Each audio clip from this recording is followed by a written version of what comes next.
2025 को नौगछिया थाना में अंतर्गत जो नौगछिया बाजार है हड़ियापट्टी, उसमें सूचना प्राप्त हुई थी करीब रात में 9:30 बजे के आसपास नौगछिया थाना को कि एक व्यवसायी को एक नकाबपोश एक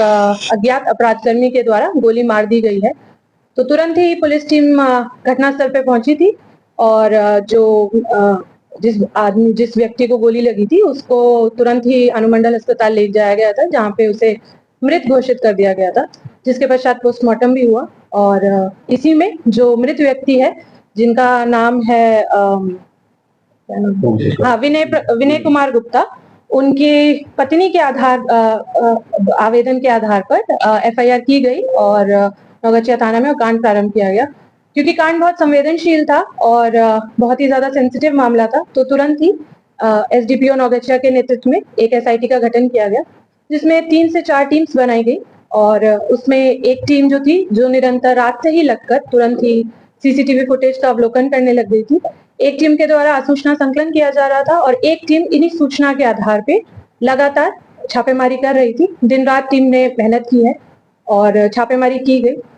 और जो सीसीटीवी देखा गया उसके सीसीटीवी और सूचना के आधार पे जो अज्ञात नकाबपोश अपराधी था उसकी पहचान की गई। उसका नाम था मुकेश झा, जो कि थाना नवगछिया जिला भागलपुर का रहने वाला है और उसकी गिरफ्तारी आज की गई है।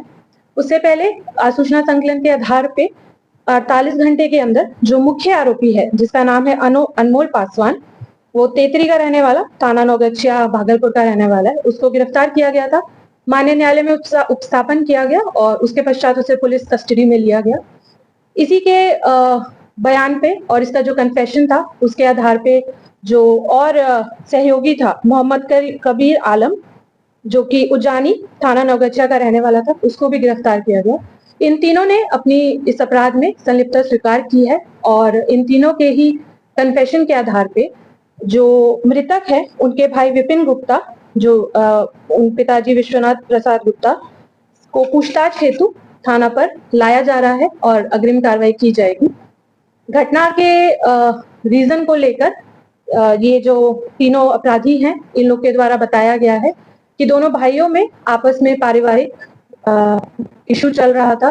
पैसों को लेके उन लोग के बीच में इशू चल रहा था। तो इसी को लेके जो बड़ा भाई है उनके द्वारा 6 लाख रुपए की जो वो सुपारी देकर अपने भाई को उक्त अपराध कर्मियों के द्वारा उनकी हत्या करवाई गई है। आगे की जो अनुसंधान है हम उसे कर रहे हैं और इसमें घटना के बाद कुछ असामाजिक तत्वों के द्वारा बेफालतू के फैक्ट्स, मिसवेरिफाइड फैक्ट्स को डाला गया था, बोला गया था मीडिया में, जिसकी वजह से लॉ एंड ऑर्डर की जो समस्या थी वो उत्पन्न हो रही थी। परंतु हमारी टीम के द्वारा, नौगछिया पुलिस के द्वारा उसको बहुत ही अच्छे से हैंडल किया गया और उसमें जो वेरीफाइड फैक्ट्स थे उसके आधार पे हम लोगों ने आश्वासन दिया था व्यवसायी के जितने भी लोग हैं कि हम लोग इसका जल्द उद्भेदन करेंगे, जो कि हम लोग की टीम के द्वारा किया भी गया है। तो मेरा ये अनुरोध रहेगा कि मिस इन्फॉर्मेशन और मिस रिप्रेजेंटेड फैक्ट्स को ना दोहराया जाए। इसकी वजह से लॉ एंड ऑर्डर प्रभावित होता है, हमारा अनुसंधान भी प्रभावित हुआ और जिन भी लोगों के द्वारा ये किया गया था उन लोगों को हम लोग लॉ के तहत जो लीगल नोटिस है, जो कानूनी कार्रवाई है, उन लोग पे करेंगे हम लोग। और इस कांड में जो पुलिस की टीम थी उन लोगों को बहुत अच्छी मेहनत की गई है, टीम के द्वारा दिन रात मेहनत करके इस केस का उद्भेदन किया गया है, फैक्ट्स के आधार पे किया गया है और हम लोग उस टीम को पुरस्कृत करेंगे। देखिए ये लोग जो अनमोल पासवान है, मुकेश झा है और जो ये कबीर आलम है, तीनों को नौगछिया से ही गिरफ्तार किया गया है और जो इनका भाई है उनको अभी पूछताछ के लिए हम लोग ला रहे हैं। उड़ीसा में थे तो टीम उनको उड़ीसा से लेकर आ रही है। तो हाँ, और जो ये शूटर है मुकेश झा, उसके बयान पे और उसकी लीडिंग टू रिकवरी करके एक कट्टा, देसी कट्टा जिसको अपराध करने में यूज किया गया था, उसको हम लोगों ने विधिवत बरामद किया है। कैसे संपर्क हुआ मुकेश झा से? क्या देखिए ये अनुसंधान का पार्ट है, भाई को इसीलिए हम